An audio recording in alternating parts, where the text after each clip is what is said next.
being introduced. My name is Glenn Moore. I'll tell you a bit about myself. I live in Sheffield. I work in Sheffield. I went to the University of Sheffield. Some of you might be able to tell from my accent, I'm not originally from Sheffield. I'm aware that sort of living there as a student, I sounded more like I was on exchange from the Victorian period. It was always a bit difficult for me. I always lived with sort of real sort of men's sort of guys, you know, the sort of guys who are sitting having a beer, watching a game, and then I come in asking, who'd like a yum-yum? And it's always been really embarrassing, because I'm from Croydon originally. Has everyone ever heard of Croydon? Yeah! Excellent, if you haven't heard of it, I haven't been there, it's too late, it sort of burnt down over the summer. Ironically, the events that put Croydon on the map very much had it subsequently removed as well. But what made it worse, a couple of years ago, my parents moved me away from Croydon to a very sort of pretentious countryside village called Hurstpierpoint in the south of England. I don't think anyone's ever heard of it, but it's one of those sort of very pretentious old-fashioned villages where sort of the average age is dead. Everyone reminds you of that sort of racist grandmother figure everybody has, you know, the sort of Ku Klux Nan. And obviously, I'm not saying that anybody means I had like a bad upbringing or anything like that. I mean, there are lots of inspirational figures in my childhood. I mean, for me, my father was always like Nelson Mandela, in the sense that I've never met him. And he has spent several years in prison. I feel like I've got a bit of explaining to do. I don't even know, I came in really late this evening. I arrived 6 hours after I should have done, but it seems to have been sort of accepted that I turned up a quarter of a day late to this party. But I feel I've got some explaining to do. I arranged to meet up with a friend on chat roulette, but it was taking ages. But basically what happened was, after work, I was walking down the street and suddenly I felt, you know, sometimes you feel a bit peckish, and you suddenly feel in the mood for a bit of pubbage, you know, a bit of foodage, a bit of drinkage. So I travelled all the way to Swanage, where I had egg and sausage. And while I was there, you know, I thought I'd get chatting with some babage. So I was having a bit of flirtage with some girlage who had she had pretty nice cleavage. It turns out she was underage.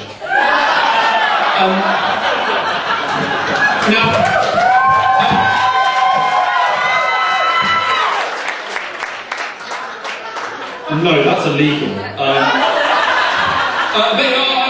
What I want to move on to this evening is, I don't know if you noticed, there is a camera here this evening. And tonight probably isn't the right sort of timing to do this sort of thing, but basically a friend of mine has asked me to basically record an advert for him.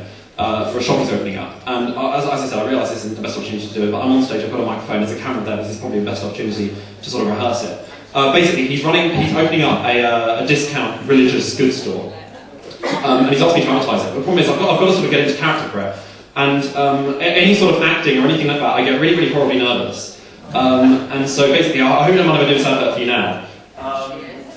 But as I said, I get really, really horribly, cripplingly nervous, and I was wondering if maybe to sort of warm me up a bit, if I was to turn my back to you, would you possibly give me like a sort of large round of applause? This isn't me sort of pandering to the audience for favour, but could you possibly give me a round of applause? Would that be okay? If that's alright, would that? Okay. On 3, 2, 1, as I said, I get very, very nervous, so I hope you bear with me. Okay.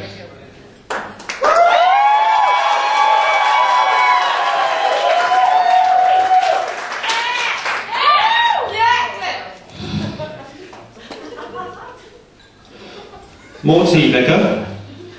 Yes, please. Oh, hi. Didn't see you there. My name's Bethlehem. And if you want your discount religious goods, you need to get yourself down to Big Beth's Biblical Barn. Perhaps you'd like to celebrate the month leading up to Christmas by draining off a little bit of spaghetti every day. Or why not try our Advent calendar?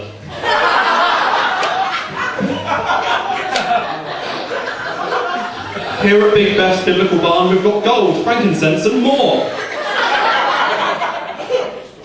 Perhaps you'd like to pop in for a Christian coffee or a jubilate. Or perhaps if you'd like to sleep well for the night, then just speak to our manger manager David and go live on one of our comfy mattresses. Perhaps you'd like to take a tour of our factory. Or pop into our olive branch for a job interview.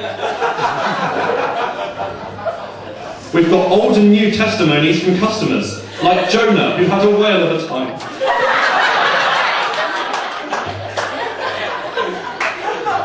Perhaps you'd like to try before you buy and take a free sample. Big Beth's Biblical Barn is a jumbo jet of religious goods, and you're the pilot, the Pontius pilot. Perhaps you're a religion addict looking for your next junkie jolly, or weekly crucifix. We don't have any facilities for the lane, but if you're keen and able, then come on down. Sorry. All other stores are incomparable, to which our profits a testament. We've got products good enough for St. Matthew, St. Mark, St. Luke, and St. John. Hindu? Hindon't, Christians only at Big Beth's Biblical Barn.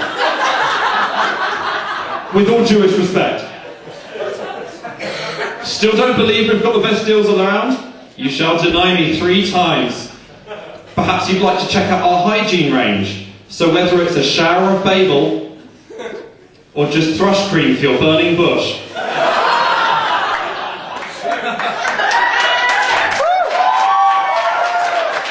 Then there's a plague of low costs for you.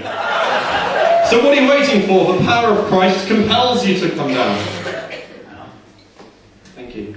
I thought I'd end on... does anyone here like really crap one-liners? Yeah! Okay, I thought I'd end on a couple. Bear in mind, obviously, these are shit. But if any of you fall victim to laughter, I'll see this as a sort of personal victory. And overall, nobody really wins. But my mum can't even apply her own moisturiser. I'd love to rub it in her face. I'm reading a book about keeping a dog alive and just can't put it down. The other day, a midget told me I was a good kisser, but she was just pulling my leg. I recently lost a high-powered court case battle against a popular fabric softener. I fought Lenore, and Lenore won. Ladies and gentlemen, I'm Glenmore. Thank you very much.